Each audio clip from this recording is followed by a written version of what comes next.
After having spent considerably more than a year in visiting several of the many cities of the within world, and a great deal of intervening country, more than 2 years had passed from the time we had been picked up by the great excursion ship on the river. We decided to cast our fortunes once more upon the sea, and endeavor to regain the outside surface of the earth. We made known our wishes, and they were reluctantly but promptly followed. Our host gave my father, at his request, various maps showing the entire inside of the earth. Its cities, oceans, seas, rivers, gulfs, and bays. They also generously offered to give us all the bags of gold nuggets, some of them as large as a goose's egg, that we were willing to attempt to take with us in our little fishing boat. In due time we returned to Jehu, at which place we spent 1 month in fixing up and overhauling our little fishing sloop. After all was in readiness, the same ship, Naz, that originally discovered us, took us on board and sailed to the mouth of the river Hydekal. After our giant brothers had launched our little craft for us, they were most cordially regretful at parting, and evinced much solicitude for our safety. My father swore by the gods Odin and Thor that he would surely return again, within a year or two, and pay them another visit, and thus we bade them adieu. We made ready and hoisted our sail, but there was little breeze. We were becalmed within an hour after our giant friends had left us and started on their return trip. The winds were constantly blowing south, that is, they were blowing from the northern opening of the earth toward that which we knew to be south, but which, according to our compass's pointing figure, was directly north. For 3 days we tried to sail and to beat against the wind, but to no avail, whereupon my father said, "My son, to return by the same route as we came is impossible at this time of year. I wonder why we did not think of this before. We have been here almost 2.5 years. Therefore this is the season when the sun is beginning to shine in at the southern opening of the earth. The long cold night is on in the Spitzbergen country." "What shall we do?" I inquired. "There is only one thing we can do," my father replied, "and that is to go south." Accordingly he turned the craft about, gave it full reef, and started by the compass north, but in fact directly south. The wind was strong, and we seemed to have struck a current that was running with remarkable swiftness in the same direction. In just 40 days we arrived at Delphi, a city we had visited in company with our guides, Jules Galdea and his wife, near the mouth of the Gihon River. Here we stopped for 2 days, and were most hospitably entertained by the same people who had welcomed us on our former visit. We laid in some additional provision, and again set sail, following the needle due north. On our outward trip we came through a narrow channel, which appeared to be a separating body of water between two considerable bodies of land. There was a beautiful beach to our right, and we decided to reconnoiter.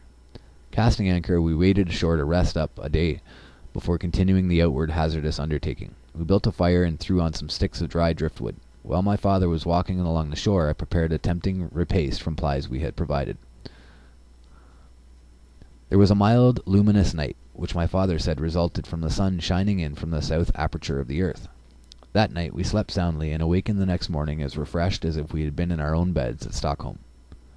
After breakfast we started out on an island tour of discovery, but had not gone far when we sighted some birds which we recognized at once as belonging to the penguin family. They are flightless birds, but excellent swimmers and tremendous in size, with white breast, short wings, black head, and long peaked bills. They stand fully 9 feet high.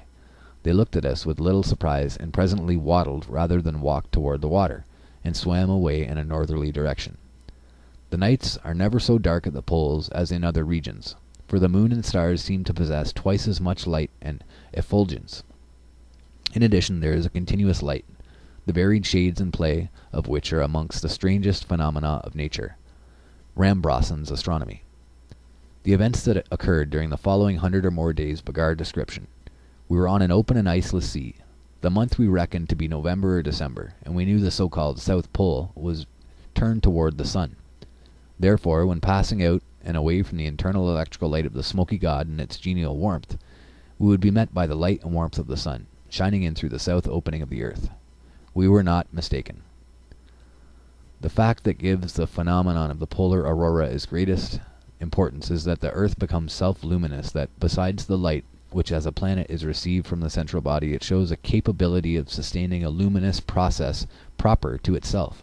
Humboldt. So I think that here he's either become extremely confused, or he has, if this story is true, it could be that someone has told him to come up with this story that they popped out at the South Pole to properly confuse us. Because everything up to that point went with the rest of our research. And then at the end of it now, it seems to be coming back on itself and destroying itself. Quite common in these let out the information and then destroy it exercises that they do. So carrying on, they're supposed to be at the South Pole now, leaving. But what we'll see is that it sounds more like they were at the North still. There were times when our little craft, driven by wind that was continuous and persistent, shot through the waters like an arrow. Indeed, had we encountered a hidden rock or obstacle, our little vessel would have been crushed into kindling wood. At last we were conscious that the atmosphere was growing decidedly colder, and a few days later icebergs were sighted far to the left. My father argued, and correctly, that the winds which filled our sails came from the warm climate within. The time of the year was certainly most auspicious for us to make our dash for the outside world, and attempt to scud our fishing sloop through open channels of the frozen zone which surrounds the polar regions. We were soon amid the ice packs, and how our little craft got through the narrow channels and escaped being crushed, I know not. The compass behaved in the same drunken and unreliable fashion in passing over the southern curve or edge of the Earth's shell as it had done on our inbound trip at the northern entrance. So I think it's just, they're at the north still. They took them back to the river Hydekel and pushed them out. So they wouldn't have taken them somewhere else. It gyrated, dipped, and seemed like a thing possessed, the compass. Captain Sabina on page 105 in Voyages in the Arctic Regions says, "The geographical determination of the direction and intensity of the magnetic forces at different points of the Earth's surface has been regarded as an object worthy of special research. To examine in different parts of the globe the declination, inclination, and intensity of the magnetic force, and their periodical and secular variations and mutual relations and dependencies could be duly investigated only in fixed magnetical observatories."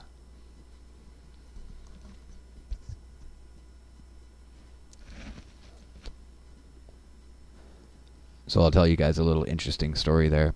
When you look at aeronautical maps over the Earth for military applications, you'll notice that there's lots of places where they say magnetic variance or magnetic disturbance, and these are huge areas where it's always a large rock piling. When you look at the areas that you'll see this in, it always seems to be a semi-mountainous area that sticks out of the ground and is highly rocky. And you'll see it in the Canadian Shield and in many other places where it's been noted that as they're going over, their compasses will spin for a bit and then go back to normal, or that the declination goes way off because of a strange magnetic variation in that location. So, as we've seen before in other of my documentaries, it's easily explicable as just the changing magnetic pace of the Earth, that the Earth itself is filled with this magnetic force that is not necessarily locked to any position. I'm not talking about the North Pole here. I'm talking about the magnetic net that surrounds us and wraps through us. That there are certain points where magnetic lines will overlap and make small extra magnetic resonances, especially to a compass. Okay, so one day as I was lazily looking over the sloop's side into the clear waters, my father shouted, "Breakers ahead!" Looking up, I saw through a lifting mist a white object that towered several hundred feet high, completely shutting off our advance. We lowered sail immediately, and none too soon. In a moment we found ourselves wedged between two monstrous icebergs. Each was crowding and grinding against its fellow mountain of ice. They were like two gods of war contending for supremacy. We were greatly alarmed. Indeed, we were between the lines of a battle royal.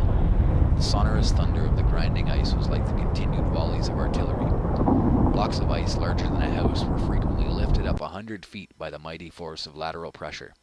They would shudder and rock to and fro for a few seconds, then come crashing down with a deafening roar and disappear into the foaming waters. Thus for more than 2 hours the contest of the icy giants continued. It seemed as if the end had come. The ice pressure was terrific, and while we were not caught in the dangerous part of the jam, and were safe for the time being, yet the heaving and rending of tons of ice as it fell, splashing here and there into the watery depths, filled us with shaking fear. Finally, to our great joy, the grinding of the ice ceased, and within a few hours the great mass slowly divided, and, as if in an act of providence had been performed, right before us lay an open channel. Should we venture with our little craft into this opening? If the pressure came on again, our little sloop as well as ourselves would be crushed into nothingness. We decided to take the chance, and accordingly hoisted our sail to a favoring breeze, and soon started out like a racehorse, running the gauntlet of this unknown narrow channel of open water. For the next 45 days our time was employed in dodging icebergs and hunting channels. Indeed, had we not been favored with a strong south wind and a small boat, I doubt if this story could have ever been given to the world. At last there came a morning when my father said, "My son, I think we are to see home. We are almost through the ice. See, the open water lies before us." However, there were a few icebergs that had floated far northward into the open water still ahead of us on either side, stretching away for many miles. Directly in front of us, and by the compass, which had now righted itself due north, there was an open sea. "What a wonderful story we have to tell the people of Stockholm," continued my father, while a look of pardonable elation lighted up his honest face. "And think of the gold nuggets stowed away in the hold."